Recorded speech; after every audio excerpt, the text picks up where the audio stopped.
Dapatkan keterangan langsung dari Romo tentang kehidupan setelah mati. Ini versinya banyak banget. Ya kan, ono sing reinkarnasi, sing reinkarnasi yang bagaimana, terus kirimi doa iku nyampe apa enggak, terus nek nyampe iku carane nrimo kepriye, itu saya juga bingung juga. Iya. Nah, terus nanti dilanjutkan. Ini ya penting ya nggak penting ini permintaan penonton nih tentang bagaimana Romo memandang sosok Ratu Adil dan Satrio Piningit. Udah, itu aja itu, closing itu. Wah, ini pertanyaan sebenarnya ini udah tingkatnya disertasi. Tadi yang pertanyaan yang awal. Iya, kehidupan setelah Ya, mati. kehidupan setelah mati dulu ya. Oke. Kalau saya untuk diminta menjelaskan tentang reinkarnasi, tentang tumingbal lair, semua itu kan sudah masuk dalam definisi dan ilmiah. Saya malah bingung, Mas. Tapi kalau saya cerita yang saya saksikan, saya lebih mudah. Oke, sip. Jadi ingatan, yang saya saksikan, misalnya kakak saya sendiri nih, pada saat sakit berat, ususnya dipotong sekian banyak, dia udah nggak kuat. Saya di Jakarta. Lah, sukmone kakak saya itu datang. Kowe ndang Bali yo, kamu ndang pulang. Aku engko ndak selara ketemu. Saya langsung pulang. Begitu saya pulang, dia masih di rumah sakit kakak saya. Terus dia bilang, sukmone, karena kakak saya sudah dalam kondisi yang nggak apa ya namanya, kolap saking sakitnya, sudah di ruang ICU kan. Udah nggak sadar mungkin ya.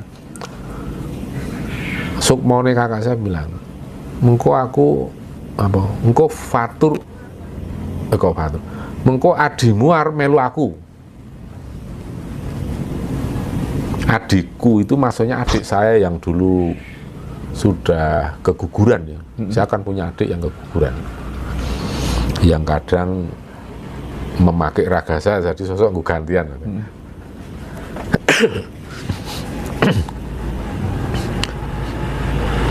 Mengko adimu arep melu aku, jadi kebalik.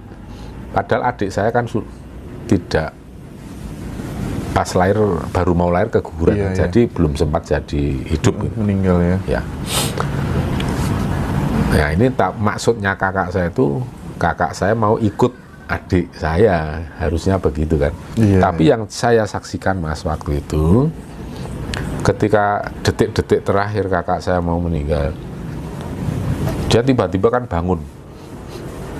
Maka nggak heran kalau orang sakit berat tiba-tiba pegangan erat nih, kanan kiri pegangan ini apa namanya, untuk tangan gitu ya. Untuk itu, terus kemudian bangun, get up. Wake up, get up. Jadi tabu itu bangun, padahal sakit berat. Saya sudah pernah menyaksikan kejadian ini 3 kali. Itu yang terjadi sesungguhnya, itu yang mau keluar itu sukmo. Tetapi kan masih nempel dengan raga. Maka raganya ikut bangun gitu. Bangun. Terus ditidurkan lagi. Untuk bangun lagi.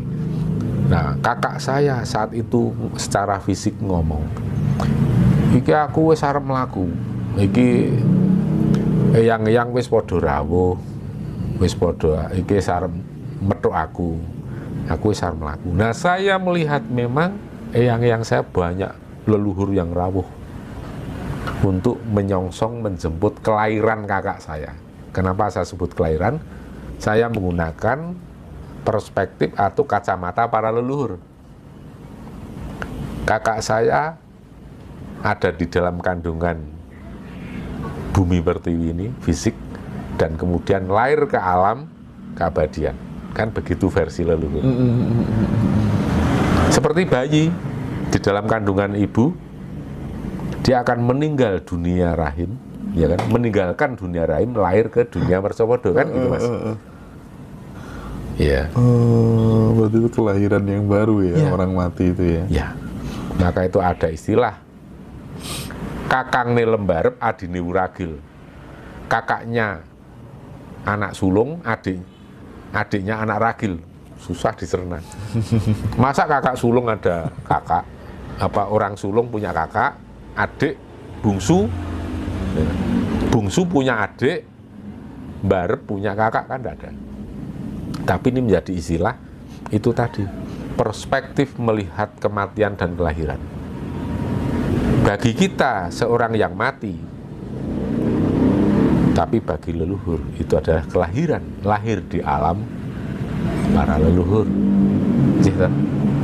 Nah. Setelah kakak saya meninggalkan raga, ya sudah, saya bawa pakai ambulan pulang. Ya kakak saya ikut di dalam, malah ikut di mobil saya. Ini sukmone kakak saya ada di belakang ini, di jok belakang mobil saya. Dia sadarnya itu sembuh katanya. Dia taunya dia itu sembuh dari rumah sakit terus diajak pulang. Belum sadar mas kalau. Oh, berarti orang mati belum sadar ya? Kalau bener pemahaman secara Buddhis itu kalau kadang kesadaran orang meninggal itu butuh waktu.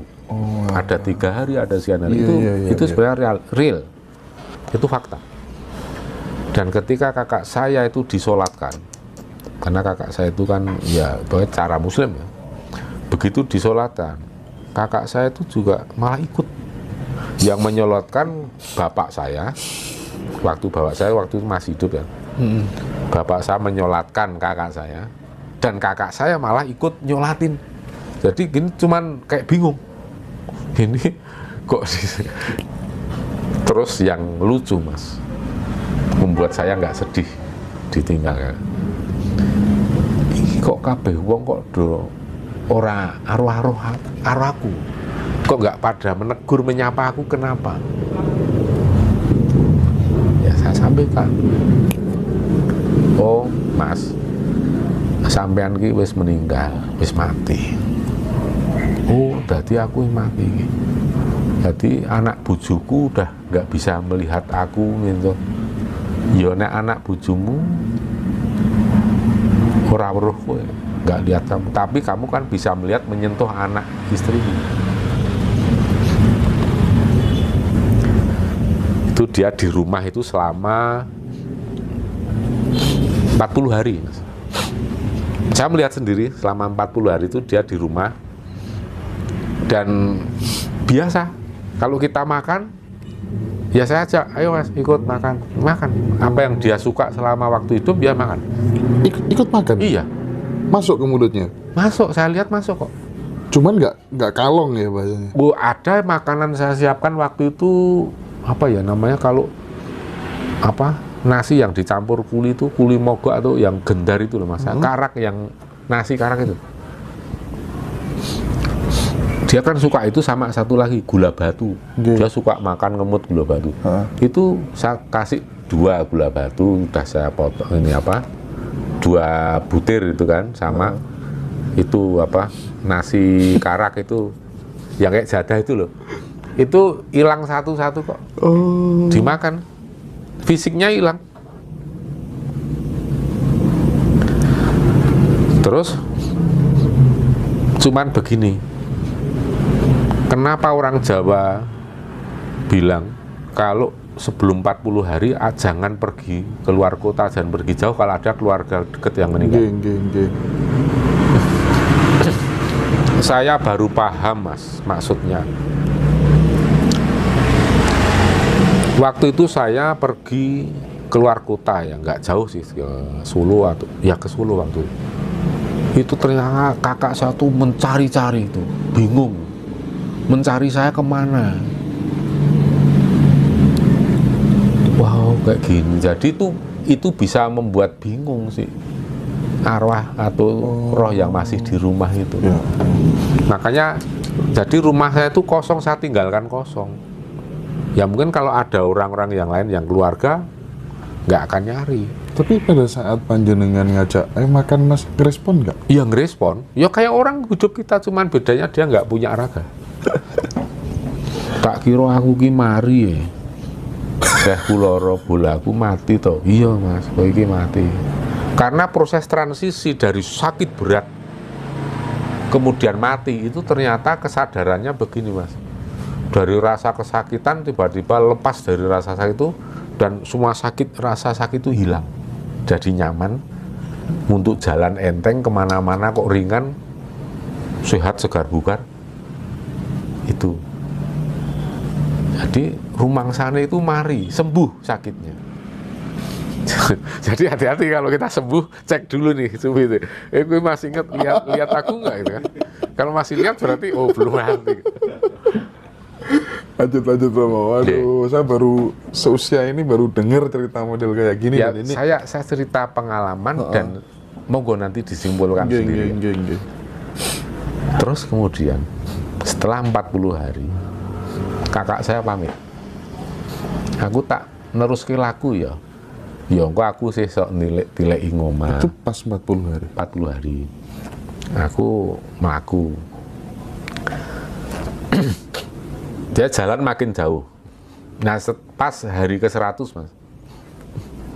Kakak saya tuh datang lagi. Tilik kayak kembali tilik. Terus ono gula baturan, ono wis tak cepake seneng aku. Gitu. Terus habis itu pamit lagi karena mau melanjutkan perjalanan yang lebih jauh. Sampai kemudian 1000 hari. Nah, pas setelah 1000 hari itu pamit. Aku tak melakuku iki luwih ado. Engko muga-muga ora butuh waktu suwe leh ku mlaku. Wis iso tekan nggone gitu. Jadi itu yang disebut fase pangerantosan, proses perjalanan sukma untuk menembus ke alam keabadian. Itu kadang memakan waktu yang lama. Dan itu setelah 1000 hari? Ya, setelah 1000 hari. Lama tidaknya itu tergantung prestasi hidup kita, dharma kita, Mas. Semakin dharma kita bagus, makin cepat. Kadang bahkan hanya 2 tahun, 3 tahun, 10 tahun sudah selesai.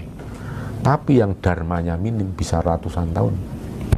Berarti akan lama di alam pangerantosan, kedarang-darang. Dan ini beda dengan leluhur. Leluhur tidak bisa membantu orang yang seperti ini. Karena apa? Arahnya sudah beda. Orang yang proses setelah mati kemudian masuk ke fase pangerantosan, ini menuju untuk menembus dimensi keabadian. Sedangkan leluhur kan sudah berada di keabadian. Proses nembusnya itu dia ngapain gitu? Nah, ini kayak ada sengsara, ada wong saya pernah lihat, Mas, saya kaget.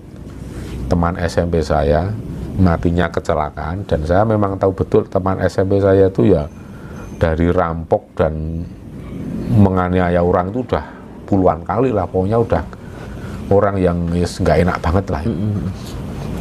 Saya tuh pernah ngelihat, kaget karena saya lihat kok ada di bawah jembatan Progo. Jadi kan wah ini ngelambrang sukmone, jadi kayak apa ya namanya, nanti saya cerita tentang roh jahat dengan ini. Nah, ini saya lanjutkan dulu tentang kakak saya. Setelah dia pamit 1000 hari, itu kira-kira setahun nggak muncul, Mas. Nah, pada saat itu sekali muncul datang, ya itu maksud saya datang, teman. Itu nangis-nangis. Dia kayak bojoku tulungono, kayak tiba tangane tugel. Tulungono kayak gawanan nang berobat rumah sakit. Saya kan belum dapat kabar itu, Mas. Lah saya telepon anaknya saya telepon, anaknya kakak saya itu. Saya telepon. Loh, katanya ibumu tangannya sakit. Aduh, nggak tahu, belum dengar. Lah coba sekarang dicek.